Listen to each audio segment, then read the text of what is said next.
दोस्तों, हमारे हिंदू धर्म में किसी भी स्त्री का एक से ज्यादा पति होना गलत माना जाता है।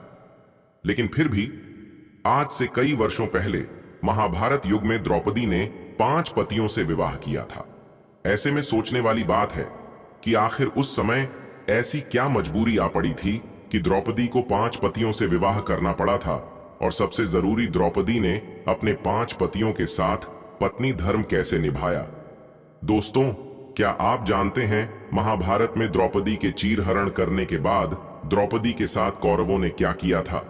नमस्कार दोस्तों, आप सभी का स्वागत है एक बार फिर से हमारे चैनल दिव्य ज्ञान की बात पर। दोस्तों, आप यह जानकर हैरान रह जाओगे, 5 पांडवों के अलावा द्रौपदी किसी और से भी प्रेम करती थी, जिसका नाम सुनकर आप दंग रह जाएंगे। और द्रौपदी ने क्यों दिया था कुत्ते को इतना बड़ा श्राप, जिसकी वजह से कुत्ते आज भी खुले में सहवाग करते। दोस्तों, द्रौपदी से जुड़े ऐसे कई सवाल हैं जो उसके चरित्र पर प्रश्न चिन्ह लगाते हैं। अगर आप भी द्रौपदी के जीवन से जुड़े रहस्यों को जानना चाहते हैं तो वीडियो में अंत तक जरूर बने रहिएगा। वीडियो काफी ज्यादा इंटरेस्टिंग होने वाली है, इसलिए अगर अब तक आपने हमारे चैनल दिव्य ज्ञान की बात को सब्सक्राइब नहीं किया है तो हमारे चैनल को सब्सक्राइब करके बेल आइकन को प्रेस कर ले, ताकि हमारे आने वाली वीडियो का नोटिफिकेशन मिलती रहे। तो दोस्तों, चलिए शुरू करते हैं। मित्रों, वीडियो शुरू करने से पहले आपसे एक छोटा सा निवेदन है। यदि आप भी भगवान श्री कृष्ण के सच्चे भक्त हैं तो कमेंट बॉक्स में जय श्री कृष्णा लिखते हुए वीडियो को एक लाइक और साथ ही चैनल को सब्सक्राइब अवश्य करें। दोस्तों, महाभारत के अनुसार द्रौपदी के जन्म से पहले द्रौपदी के पिता राजा द्रुपद और गुरु द्रोणाचार्य के बीच एक घनघोर युद्ध हुआ था। इस युद्ध में गुरु द्रोणाचार्य ने राजा द्रुपद को हराकर उनके आधे राज्यों पर कब्जा जमा लिया था। युद्ध में हारे हुए राजा द्रुपद ने गुरु द्रोणाचार्य बदला लेने के लिए पुत्र प्राप्ति की इच्छा से एक बड़े यज्ञ का आयोजन किया। उस वक्त यज्ञ की बेटी के मध्य भाग से एक पुत्र और अनंत सुंदरी कुमारी कन्या भी प्रकट हुई। उस कन्या के नेत्र कमल के समान, बाल घुंघराले और उसका रंग सांवला था। ब्राह्मणों ने जब उस दिव्य कन्या को देखा तो उन्होंने कहा, यह कन्या रूपवान होने के साथ साथ कृष्ण की है, इसलिए उसका नाम कृष्ण होगा। दोस्तों, द्रौपदी इसलिए भी द्रौपदी कहलाई क्योंकि उसका जन्म राजा द्रुपद की पुत्री के रूप में हुआ था। दोस्तों, राजा द्रुपद के मन में द्रोणाचार्य के प्रति जबरदस्त नफरत की भावना थी और अपनी इन्हीं नफरत के भाव को उन्होंने द्रौपदी के मन में भी बचपन से कूट कूट कर भर दिया था। द्रौपदी भी राजा द्रौपदी तरह बदले की आग में जल रही थी और मन ही मन ऐसी तरकीबें सोचती रहती जिससे वह अपने पिता के अपमान का बदला द्रोणाचार्य से ले सके। लेकिन द्रोणाचार्य हस्तिनापुर राज्य के संरक्षण में थे। द्रोणाचार्य को नीचा दिखाने के लिए द्रौपदी, इसलिए जब द्रौपदी विवाह के योग्य हुई तो राजा द्रौपदी के स्वयंवर का आयोजन किया। हालांकि कृष्ण जानते थे कि धर्म की स्थापना के लिए द्रौपदी का विवाह अर्जुन से होना जरूरी है, इसलिए द्रौपदी के स्वयंवर के पहले से ही वह राजा द्रौपदी की भगवान कृष्ण से काफी अच्छी मित्रता हो गई थी। यहां तक कि द्रौपदी ने भगवान कृष्ण से विवाह करने की इच्छा भी जाहिर की थी, जिस पर श्री कृष्ण ने यह कहते हुए मना कर दिया था कि वह सिर्फ ऐसी स्त्री से ही विवाह करेंगे जो उनके लक्ष्य के प्रति पूरी तरह समर्पित होगी, यानी धर्म की स्थापना के कार्य में उनका पूरी तरह से साथ देगी। उस स्त्री की कोई भी सैन्य या राजनीतिक मंशा नहीं होनी चाहिए। कहते हैं, उस वक्त भगवान श्री कृष्ण ने द्रौपदी को खुश करने के लिए यह भी कहा था कि तुम एक महान स्त्री हो, तुम्हारे जैसी महान स्त्री के मैं योग्य नहीं हूं। दोस्तों, जब द्रौपदी के स्वयंवर का आयोजन हुआ तो उस वक्त 5 पांडव युधिष्ठिर, भीम, अर्जुन, नकुल और सहदेव ब्राह्मण वेश में वनवास काट रहे थे। वे अपनी मां के साथ एक गरीब कुम्हार के घर में रह रहे थे और भिक्षा न पर ही जीवित थे। जिस दिन द्रौपदी का स्वयंवर था उस दिन भी 5 पांडव ब्राह्मण के वेश में भिक्षा मांगने के लिए निकले हुए थे। तभी उन्हें कहीं द्रौपदी के स्वयंवर का पता चला। तब अर्जुन ने अपने भाइयों से स्वयंवर में भाग लेने की इच्छा जताई, जिसके बाद 5 पांडव ब्राह्मण के वेश में ही स्वयंवर में पहुंच गए।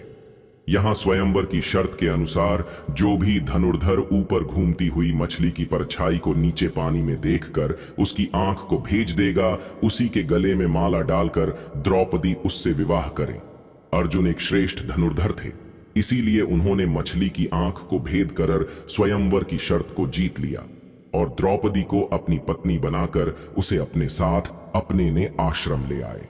अब यहां आप में से बहुतों के मन में यह सवाल आ रहा होगा कि जब स्वयंवर में द्रौपदी को अर्जुन ने जीता था और द्रौपदी का विवाह अर्जुन से हुआ था, तो फिर वह पांडवों की पत्नी कैसे बनी दोस्तों?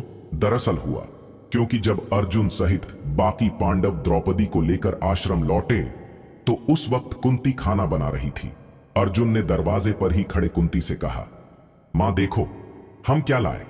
तब कुंती ने बिना देखे ही यह कह दिया, जो भी लाए हो पांचों भाई आपस में बांट लो। यहां कुंती की भी गलती नहीं थी, क्योंकि रोजाना पांडव को दिन भर भिक्षा करके जो कुछ भी मिलता उसे वह अपनी मां कुंती के सामने लाकर रख देते थे, जिसे कुंती सभी में बराबर बांट देती थी। इसलिए हर रोज की तरह जब उस दिन भी अर्जुन द्रौपदी को लेकर आए और उन्होंने अपनी मां से कहा कि देखो मां, आज हम लोग आपके लिए क्या लाए, तो उस दौरान कुंती घर के काम में व्यस्त थी, इसलिए उन्होंने बिना देखे ही यह कह दिया कि जो भी लाए हो उसे पांचों भाई आपस में बराबर बांट लो। हालांकि अपनी मां की यह बात सुनकर सभी पांचों भाई संकेत में आ गए और जब कुंती ने भी एकदम शांति महसूस की तो उसने पीछे मुड़कर देखा तो उससे भूल हो गया था। उन्होंने अपने पुत्र ठर से कहा, इसका कोई ऐसा उपाय निकालो जिससे द्रौपदी का कोई भी अनर्थ ना हो और मेरे मुंह से निकली बात झूठी ना हो। हालांकि जब इसका हल युधिष्ठिर भी ना निकाल पाए तब पांडव अपनी मां की बात का मान रखते हुए द्रौपदी से विवाह करने के लिए तैयार हो गए।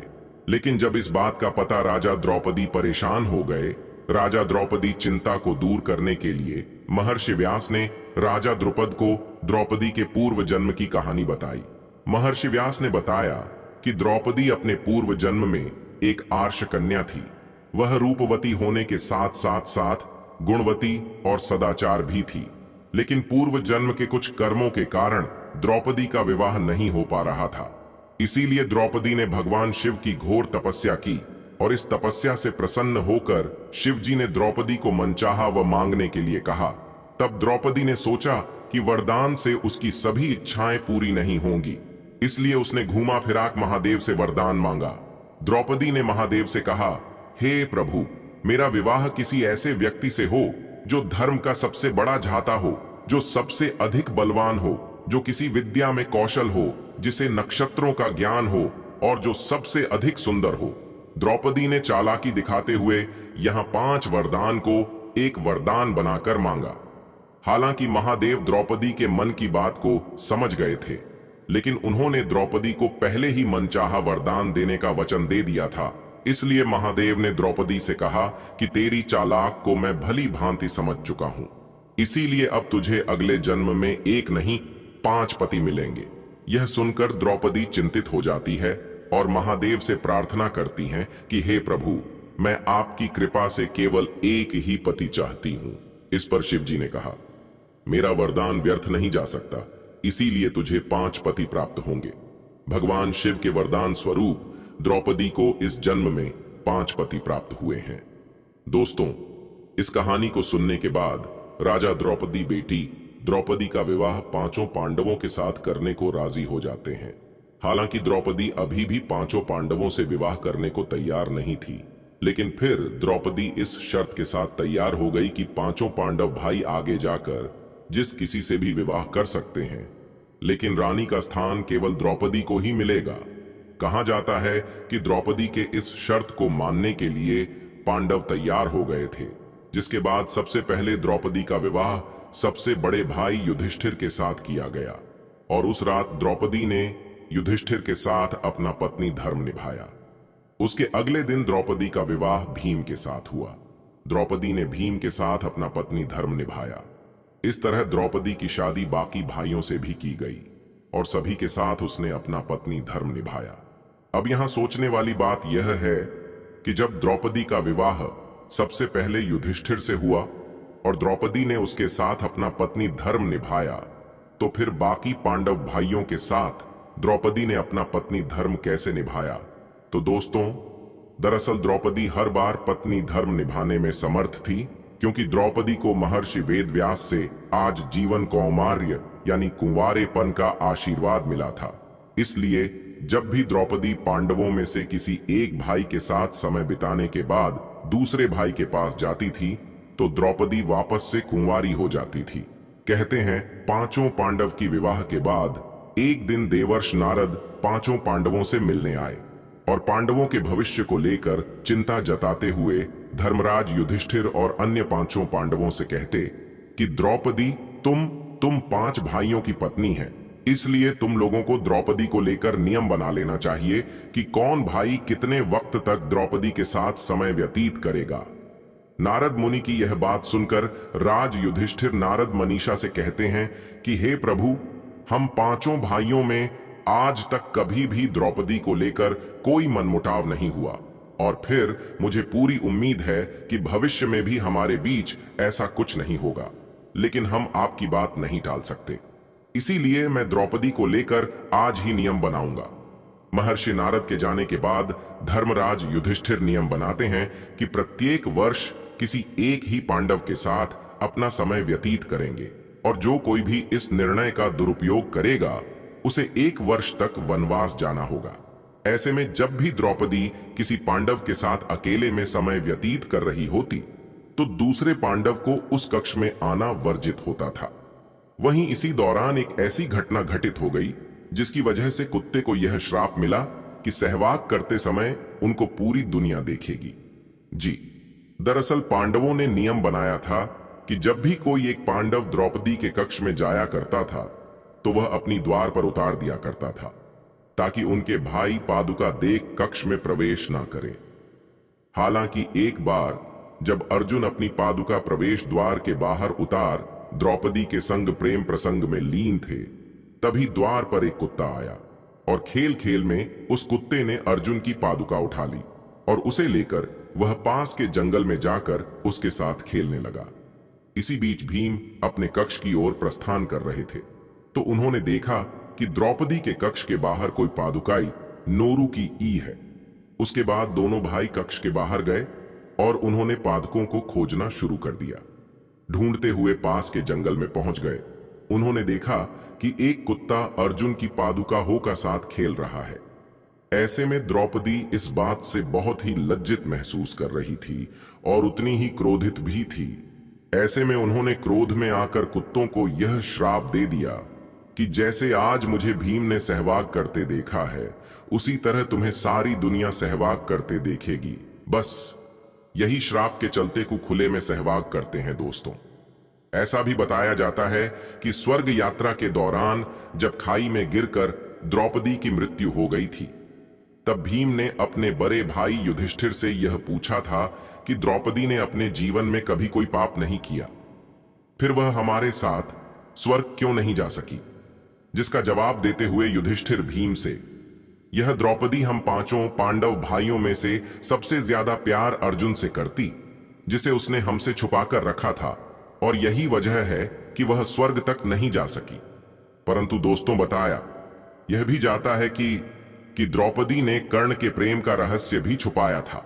दोस्तों, बताया जाता है कि द्रौपदी जब वनवास का 12वां वर्ष काट रही थी, तो एक दिन वह 5 पांडवों के साथ जंगल से गुजर रही थी, जहां उन्होंने एक जामुन का वृक्ष देखा और जामुन के वृक्ष में जामुन का गुच्छा लटक रहा था। जामुन के गुच्छे को देखते ही द्रौपदी ने उसे तोड़ दिया।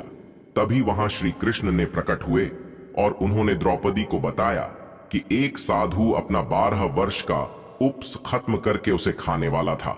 सौरभ, तुम्हें उस साधु के श्राप का शिकार होना पड़ेगा। इसी के साथ ही श्री कृष्ण यह कहा कि यदि जामुन के वृक्ष के नीचे जाकर कि तुम अपने जीवन का एक ऐसा सत्य बोलोगी जिसे तुमने सबसे छुपाया हो, तो उस पैर पर जामुन का गुच्छा वापस लग जाएगा। पांचों पांडव के एक एक बार सत्य बोलने के बाद जब की बारी आई, तो उन्होंने श्री कृष्ण को बताया कि मेरे पांचों पति मेरे ज्ञानेंद्रियों के समान हैं, लेकिन इतना शिक्षित होने के बावजूद मेरी वजह से मेरे पतियों को कितना कष्ट सहना पड़ा। जब यह सुनने के बाद भी जामुन के पैर पर वापस से जामुन नहीं लगे तो श्री कृष्ण ने द्रौपदी से कहा कि तुम अभी भी कुछ छुपा रही हो। तब द्रौपदी ने पांचों पांडवों और श्री कृष्ण को यह बताया कि जब मेरा विवाह नहीं हुआ था तब पांचों पांडवों के अलावा ऐसा पुरुष भी था जिससे मैं पांचों पांडवों से भी अधिक प्रेम करती थी, और वह पुरुष कोई और नहीं था बल्कि अंगराज कर्ण था। केवल एक सूत पुत्र होने की वजह से मैंने उनसे विवाह नहीं किया। द्रौपदी का यह सच सुनते पांचों पांडव काफी हैरान रह गए और श्री कृष्ण के वादे के अनुसार जामुन का गुच्छा वापस वृक्ष पर लग गया। तो मैं दोस्तों, आप कमेंट करके हमें जरूर बताएगा कि आज की द्रौपदी के बारे में दी गई जानकारी आपको कैसे लगी और आपका क्या कहना है। द्रौपदी के बारे में कमेंट बॉक्स में अपनी राय जरूर दें। धन्यवाद।